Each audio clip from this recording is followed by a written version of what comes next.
El mundo sigue avanzando. La gente hace planes, trabaja, celebra, sigue con su vida como siempre. Y sin embargo, Jesús advierte que hay señales que muchos no están viendo. Mi nombre es Hugo Zúñiga y le doy la bienvenida a Sabiduría para el Corazón, donde el pastor Stephen Davey, en la voz y adaptación de Daniel Cuquín, nos guía en la enseñanza de la palabra de Dios. Hoy continuamos nuestro estudio del Evangelio de Lucas, versículo por versículo, y descubrimos cómo será la vida en la tierra justo antes del regreso de Cristo. Acompáñenos a observar con atención lo que Jesús describe y a preguntarnos si estamos realmente preparados en esta lección titulada Señales del Juicio Final.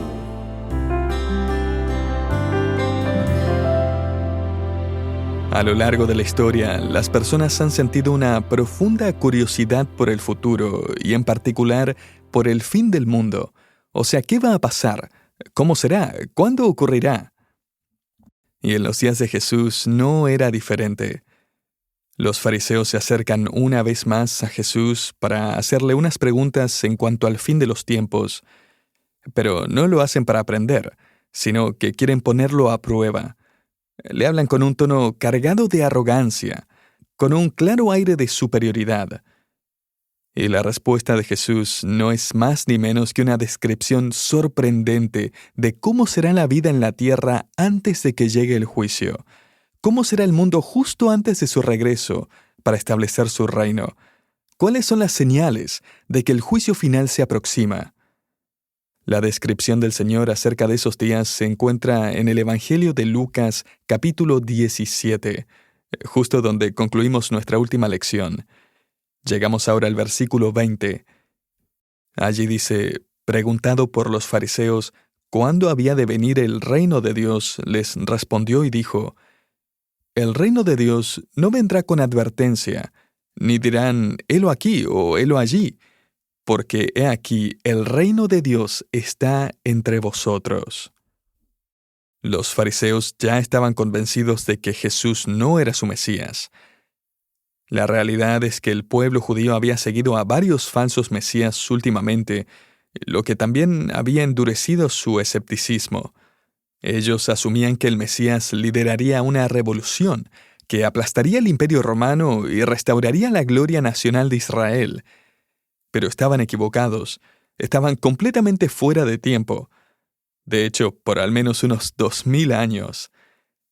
El Mesías debía ser crucificado en su primera venida, para luego ser coronado en su segunda venida. Observa lo que Jesús dice más adelante en el versículo 25. Pero primero es necesario que padezca mucho y sea desechado por esta generación. Pero los fariseos están exigiendo aquí evidencia milagrosa. O sea, queremos ver pruebas de que realmente estás por establecer el reino. Si eres el rey, ¿no es hora de que veamos evidencia? Haz al menos otro milagro. Y Jesús responde, volviendo al versículo 21, el reino de Dios está entre ustedes. En otras palabras, ustedes no van a ver el reino porque están rechazando al rey que está en medio de ustedes en este mismo momento. No necesitan otro milagro, necesitan confiar en mí como su Mesías. Y aquí el Señor hace una pausa, se detiene para hablar directamente con sus discípulos. Él cambia el enfoque. De responder a los fariseos pasa a preparar a los suyos y les da una enseñanza más personal sobre cómo será la vida para aquellos que esperan su reino. ¿Cuáles son las señales que pueden esperar antes de su venida en juicio? Y entonces les dice aquí en el versículo 22, tiempo vendrá cuando desearéis ver uno de los días del Hijo del Hombre y no lo veréis. Y os dirán, helo aquí o helo allí. No vayáis ni lo sigáis. Porque como el relámpago que al fulgurar resplandece desde un extremo del cielo hasta el otro, así también será el Hijo del Hombre en su día. Ahora, ¿a qué día se está refiriendo Jesús? Él se refiere al día en que regresará a la tierra para establecer su reino. Observa el versículo 30, donde Jesús añade, «Así será el día en que el Hijo del Hombre se manifieste». Ahora, junta esas dos declaraciones, y en el versículo 24 dice, «Así será el Hijo del Hombre en su día», y en el versículo 30, «Así será el día en que el Hijo del Hombre se manifieste». Entonces, desde el versículo 24 hasta el versículo 30, y en realidad hasta el final del capítulo, Jesús está describiendo cómo será la vida en la tierra antes de que caiga el juicio y antes de que establezca su reino. Es como si levantara el velo por un momento y nos permitiera ver el ambiente espiritual, moral y social del mundo justo antes de su regreso. Permíteme poner esto dentro de un marco más amplio. Nosotros no sabemos el día ni la hora de dos eventos clave, ni del arrebatamiento de la iglesia, ni del regreso de Cristo al final de la tribulación, cuando Él volverá a la tierra, hará guerra contra el anticristo, destruirá el mundo incrédulo y establecerá su reino. Dios, en su sabiduría, no nos dio un calendario exacto, pero Él sí nos dio un panorama general. Aquí tenemos un bosquejo general de estos grandes momentos, estos grandes períodos en la historia bíblica. Estamos viviendo los días previos al arrebatamiento de la iglesia. Así como Noé y Lot fueron rescatados de la ira de Dios, como veremos en un momento, de la misma manera Dios ha prometido liberar a la iglesia de la tribulación, ese periodo de 7 años en que la ira de Dios será derramada sobre la humanidad. El arrebatamiento de la iglesia dará inicio a ese periodo de 7 años de tribulación. De hecho, la tribulación no tiene como propósito a la iglesia, sino comenzar a reagrupar a Israel, mientras Dios cumple su promesa de restaurar a la nación, de llevarla al arrepentimiento y establecerla en su reino venidero. Estos dos eventos, el arrebatamiento y el regreso de Cristo, son distintos en las Escrituras. Permíteme darte algunas diferencias entre ambos. El arrebatamiento ocurre, como escribe Pablo, en un abrir y cerrar de ojos. 1 Corintios 15, versículo 52. O sea, será invisible para el mundo. Lo único que el mundo experimentará serán las consecuencias, los millones de creyentes desapareciendo de repente. Sin embargo, el regreso de Cristo a la tierra, después de la tribulación, será completamente visible para todos. El Señor descenderá con sus redimidos, se enfrentará al anticristo y luego establecerá su reino. Aquí tienes otra diferencia. El arrebatamiento es un evento privado, mientras que el regreso de Cristo es público. De hecho, el profeta Zacarías nos dice que todo Israel hará lamentación al verlo descender, al que traspasaron. Zacarías 12:10. Y una más, el arrebatamiento será mal interpretado por el mundo, pero la segunda venida será inconfundible. Si ocurriera hoy, me imagino que el mundo estaría convencido de que se trató de una desaparición masiva causada por extraterrestres. Y aún así la vida continuaría como si nada. Aquí hay otra diferencia entre el arrebatamiento y el regreso de Cristo a la tierra. Y es que en el arrebatamiento, Jesús desciende hasta las nubes y lleva a su iglesia a la casa del Padre. 1 Tesalonicenses 4. Pero al final de la tribulación, Jesús desciende completamente hasta la tierra. Así que en el arrebatamiento, Jesús viene por sus seguidores. Pero cuando regresa, después, viene con sus seguidores. Apocalipsis 19:14. Otra diferencia más. En el arrebatamiento no habrá tiempo para reaccionar. Ningún creyente tendrá tiempo de entrar corriendo a su casa a buscar algo. Ni siquiera lo más valioso, porque nada de eso va a importar. Pero en la segunda venida sí va a haber cierto tiempo para prepararse. Y Jesús se refiere a eso aquí, en Lucas 17, como veremos en un momento. Entonces, esto es lo que Jesús está enseñando en Lucas 17. Él está describiendo cómo será la vida durante la tribulación, justo antes de su regreso para traer juicio sobre la humanidad incrédula, y antes de establecer su reino milenial. Y la descripción que Jesús da de la vida en ese tiempo podría sorprenderte. Estas son las señales de que el juicio se aproxima. Observa el versículo 26.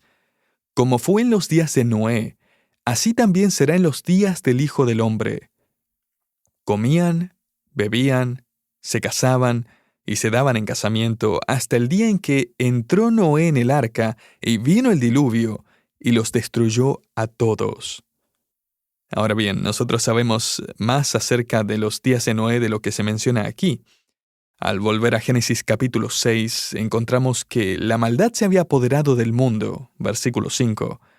La tierra estaba llena de violencia, como dice el versículo 11, y la corrupción era tan profunda que Dios la describió así.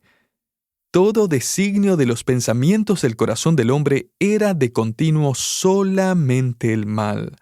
Versículo 5. En otras palabras, nadie en la raza humana, aparte de Noé y su familia creyente, tenía ni un solo pensamiento puro. Todos estaban corrompidos, eran violentos, centrados en sí mismos, completamente malvados. Y en efecto, Dios dijo, voy a empezar de nuevo. Borrón y cuenta nueva. Ahora, Jesús dice, la vida en la tierra, justo antes de mi regreso para establecer mi reino, al final de la tribulación, va a ser como en los días de Noé. Y uno esperaría que comenzara a citar Génesis 6, porque todos conocían ese pasaje. Pero en lugar de hacer eso, Jesús dice que la vida antes de ese día de juicio se verá como la vida tal como es ahora. Nota que Jesús no enfatiza su maldad, enfatiza su indiferencia hacia Dios. Tampoco enfatiza su violencia, enfatiza su ceguera espiritual. Los días de Noé, querido oyente, fueron días iguales a hoy. El mundo consideraba que las advertencias de Dios eran ridículas y que la idea del juicio divino era totalmente descabellada hasta que empezó a llover. La fiesta se detuvo con las primeras gotas y de repente las fuentes del abismo se rompieron y un diluvio global cubrió la tierra. Y de hecho tomó más de 1 año para que las aguas se asentaran, llenando océanos, lagos y ríos, antes de que Noé y su familia, 8 personas en total, pudieran volver a pisar tierra firme. Déjame decirte algo, este juicio es conocido en todo el mundo hasta el día de hoy, y ha servido como advertencia por miles de años. Viaja por todo el mundo, por todo el continente americano, Europa, África, Asia, el Lejano Oriente, el Medio Oriente o las islas del Pacífico, y cada cultura tiene alguna versión del diluvio, aunque con el tiempo se ha distorsionado. Por ejemplo, el símbolo chino para la palabra barco son 8 personas dentro de una embarcación flotante. Una tradición mexicana cuenta que un hombre y su familia se salvaron de un diluvio flotando en una balsa que él mismo construyó. Envió un colibrí para buscar tierra y pronto regresó con una rama con hojas verdes. Relatos antiguos en la India describen la historia de un hombre que construyó una nave y junto con su familia de 8 personas sobrevivió el diluvio hasta encallar en una gran montaña. La Biblia nos dice que el juicio del diluvio fue precedido por 120 años de advertencia por parte de Noé. ¿Y cómo era la vida en los días de Noé? Muy parecida a la vida hoy, en tu ciudad. Crimen, sí, maldad, sí, pero en general un lugar algo agradable para vivir, trabajar en el jardín, hacer una parrillada el fin de semana, salir con amigos, preparar la mochila para los niños para la escuela, enviar invitaciones de boda, ir al trabajo, planear las próximas vacaciones o el siguiente paso en la carrera. Y nada de eso es malo, es simplemente la vida. Pero Jesús advierte aquí que la vida tiene una manera peligrosa de eclipsar la realidad de la vida eterna. Las ocupaciones diarias pueden distraer a las personas de escuchar el clamor de su alma. Y así viven solo para el aquí y ahora, avanzando hacia un juicio catastrófico. Jesús continúa ahora en el versículo 28. Asimismo, como sucedió en los días de Lot, comían, bebían, compraban, vendían, plantaban, edificaban. Mas el día en que Lot salió de Sodoma, llovió del cielo fuego y azufre, y los destruyó a todos. Así será el día en que el Hijo del Hombre se manifieste. La Biblia deja muy en claro que antes de que descendiera fuego y azufre sobre Sodoma y Gomorra, las ciudades enteras estaban entregadas a la inmoralidad sexual, incluyendo prácticas homosexuales generalizadas. Segunda Pedro 2:6 dice que Dios condenó por destrucción a las ciudades de Sodoma y Gomorra, reduciéndolas a ceniza y poniéndolas como ejemplo a los que habían de vivir impíamente. Dios también anunció que Sodoma y Gomorra nunca se volverían a habitar. Jeremías 49:18. Y esa profecía se ha cumplido. Esas ciudades nunca se volvieron a construir. Pero, una vez más, Jesús no está enfatizando tanto su perversión, sino su enfoque en las cosas de la vida. Él está haciendo una declaración más amplia que incluye a toda generación, todo país y toda persona. Básicamente está diciendo que la humanidad tiene un serio problema con Dios, y luce de la siguiente manera. La gente vive ocupada, pero no toma en cuenta a Dios. La gente vive en peligro del juicio venidero, pero no lo percibe ni lo toma en serio. Y aún así, ¿sabes qué? Dios, en su gracia, sigue advirtiendo. El periodo de la tribulación será en esencia una advertencia continua de 7 años, una y otra vez, sobre el juicio que vendrá cuando Jesús regrese para destruir al anticristo y establecer su reino. En cuanto al diluvio de Noé, el mundo ha recibido el mensaje. Por ejemplo, el Ministerio Respuestas en Génesis construyó una réplica a tamaño real del arca en Kentucky, Estados Unidos. Mi esposa y yo la hemos visitado. Millones de personas han ido también. Los medios nacionales la han cubierto y millones han escuchado el mensaje. Me gusta pensar en eso como una advertencia más, en nuestros tiempos, del juicio de Dios. También pienso en los descubrimientos relacionados con Sodoma y Gomorra. Esas ciudades se identificaron en 1924 y luego se excavaron en las décadas de 1960 y 1970. La evidencia de destrucción por fuego todavía se puede ver. Aún hay restos humanos allí, sepultados, bajo capas de sedimento y arena donde han permanecido intactos por siglos. Muchos llamados expertos intentan desacreditar estos hallazgos, negar su significado o explicarlos de otra manera. Pero sabes que hay algo que no pueden explicar. Y es el hallazgo de esferas de azufre en esa región que hasta el día de hoy siguen siendo inflamables. Un profesor de arqueología de nuestro seminario ha estado publicando videos de sus descubrimientos. Su video sobre Sodoma y Gomorra ya alcanza casi 2 millones de reproducciones. El Dr. Kramer se preguntaba si aún existirían restos de esas esferas de azufre.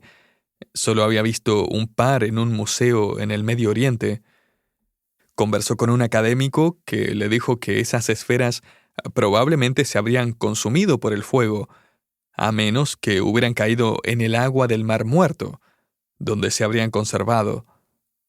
Así que el Dr. Kramer entendió que la línea costera del Mar Muerto se había retirado con el paso del tiempo y comenzó a explorar las zonas de sedimento tierra adentro entre Sodoma y Gomorra y el Mar Muerto.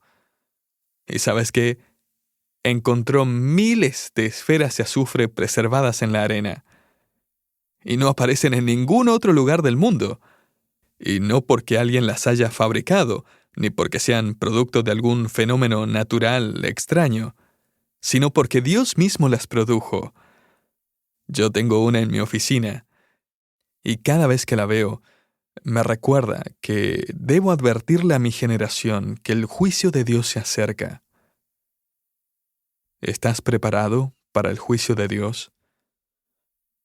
Para quienes rechacen a Cristo y lleguen a vivir durante la tribulación, esta advertencia en Lucas 17 es directa y también será de ánimo para quienes lleguen a creer en Cristo durante ese tiempo. Les recordará que deben esperar a Jesús, quien pronto descenderá para poner todo en orden, en su reino glorioso. Y con eso, Jesús ahora describe ese evento cataclísmico de su llegada aquí en el versículo 30. Así será el día en que el Hijo del Hombre se manifieste. En aquel día, el que esté en la azotea y sus bienes en casa, no descienda a tomarlos, y el que esté en el campo, asimismo, no vuelva atrás.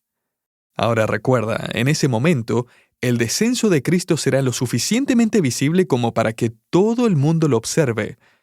Toda la atención del mundo estará puesta en el cielo, por así decirlo, mientras se cumplen las palabras de Apocalipsis 19, al final de la tribulación. Jesús regresará con las huestes del cielo, lo que nos incluye a ti y a mí, mientras Cristo desciende para conquistar y ser coronado. Permíteme resumir el resto de este pasaje en 4 descripciones de lo que ocurrirá. Primero, vemos un mundo desprevenido. Para el mundo incrédulo, este evento los tomará desprevenidos. Saldrán corriendo a sus casas para esconderse o recoger sus pertenencias, intentando huir. En segundo lugar, vemos un mundo materialista. Es decir, quedará en evidencia lo que realmente importa en el corazón de las personas.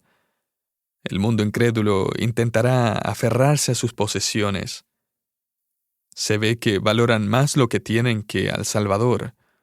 De hecho, Jesús añade esta nota histórica en el versículo 32. Acordaos de la mujer de Lot. Todo el que procure salvar su vida la perderá, y todo el que la pierda la salvará. Podríamos expresarlo así: el que se aferra a la vida que siempre ha conocido, lo perderá todo. Y el ejemplo clásico es la esposa de Lot. Mientras los ángeles la sacan de la ciudad justo antes de que todo se consumiera por el fuego, ella mira hacia atrás. Y no lo hace por curiosidad, lo hace porque su corazón sigue allí. Mira atrás porque quiere volver. Siempre me he preguntado por qué ella se convirtió en una estatua de sal. No se nos dice con exactitud, pero considera esto. En el Antiguo Testamento, el creyente añadía sal a sus ofrendas como señal de lealtad a Dios. Dios, por así decirlo, hace visible por fuera lo que ella era por dentro. Su lealtad estaba en Sodoma, en la vida que había dejado atrás. Así que tenemos un mundo desprevenido, materialista. Tercero, vemos un mundo separado. Observa el versículo 34. Os digo que en aquella noche estarán 2 en una cama, el uno será tomado y el otro será dejado. 2 mujeres estarán moliendo juntas, la una será tomada y la otra dejada. Ahora, recuerda, esto no se refiere al arrebatamiento. El que es tomado no va al cielo, va al juicio, muy probablemente ejecutado en el juicio de Cristo cuando descienda. El que es dejado sobrevive la tribulación. Esta persona puso su fe en el Mesías y permanece con vida para entrar en el reino. Esto corresponde con Mateo 25, donde Jesús separa a las ovejas de los cabritos cuando regresa. Él lleva a los cabritos al juicio y las ovejas entran en el reino. Y lo que esto significa es que habrá separaciones sorprendentes, impactantes, completamente inesperadas. Observa nuevamente el versículo 34. 2 personas están en la misma cama, o sea, hay una relación cercana, probablemente matrimonial. Uno es salvo y el otro no. 2 mujeres trabajan juntas en las tareas diarias, hay una amistad. Una es salva y la otra no. 2 hombres trabajan en el campo, o sea, comparten oficio, rutina, tal vez aún el negocio. Uno es creyente y el otro no. En otras palabras, nadie entrará al reino por pertenecer a una familia cristiana. Nadie vivirá con Cristo por tener amigos cristianos o por trabajar con creyentes. Es posible vivir rodeado de cristianos, trabajar con cristianos, pasar tiempo con cristianos y aún así ir rumbo al juicio de Dios. Yo lo entendí muy bien cuando era un adolescente inconverso. A los 16 años, me levantaba en la noche y miraba en la habitación de mis hermanos menores para ver si todavía estaban allí. Sabía que aunque ellos iban al cielo, eso no significaba que yo también. Y en ese día terrible de juicio, esposos, familiares, amigos cercanos, compañeros de trabajo serán separados. Y esa separación será para siempre. En cuarto lugar, vemos un mundo devastado. Los discípulos quieren saber a dónde irán finalmente los incrédulos. Mira el versículo 37. Respondiendo le dijeron, «Señor, ¿dónde?» Y él les dijo, «Donde estuviera el cuerpo, allí se juntarán también las águilas». En otras palabras, será un lugar marcado por muerte, descomposición y devastación total. Sin duda el mundo podría objetar que Jesús está dando una respuesta muy dura. Jesús está diciendo prácticamente, los buitres están esperando. Y claro que es una respuesta dura. Un autor escribió muy bien, si Jesús está diciendo la verdad sobre el juicio, ¿cómo podría ser de otra manera? Y estoy de acuerdo. El juicio es severo, es doloroso, es devastador. Nadie le pone almohadas a una silla eléctrica para que resulte más cómoda. En tiempos de Elías, el fuego no cayó del cielo en forma de una carita feliz. El juicio de Dios viene, y ya ha venido antes, de distintas maneras, como Jesús mismo lo ha mostrado, y volverá a venir. Pero aquí está la buena noticia. Tú no tienes que enfrentar el juicio de Dios. Puedes evitarlo viniendo a Cristo, quien tomó sobre sí mismo la ira de Dios en tu lugar. Él murió por ti, para que seas perdonado y para que vivas con Él para siempre. Así que ven a Él hoy. Pídele perdón por tus pecados. Acepta el sacrificio de Cristo en tu lugar y serás salvo del juicio de Dios.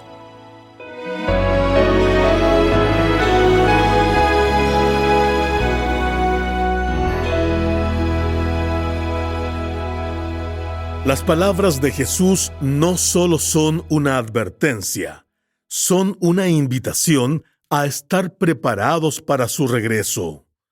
Gracias por acompañarnos en Sabiduría para el Corazón, una producción del Ministerio Sabiduría Internacional. Hoy escuchaste la lección Señales del Juicio Final. Si hoy reconoces que no estás preparado para ese día, o nunca has respondido al llamado de Cristo, te invitamos a visitar sabiduriainternacional.org/evangelio. Allí encontrarás una guía clara para entender el Evangelio y recibir el perdón que Cristo te ofrece. Te esperamos en el próximo programa de Sabiduría para el Corazón. Bendiciones.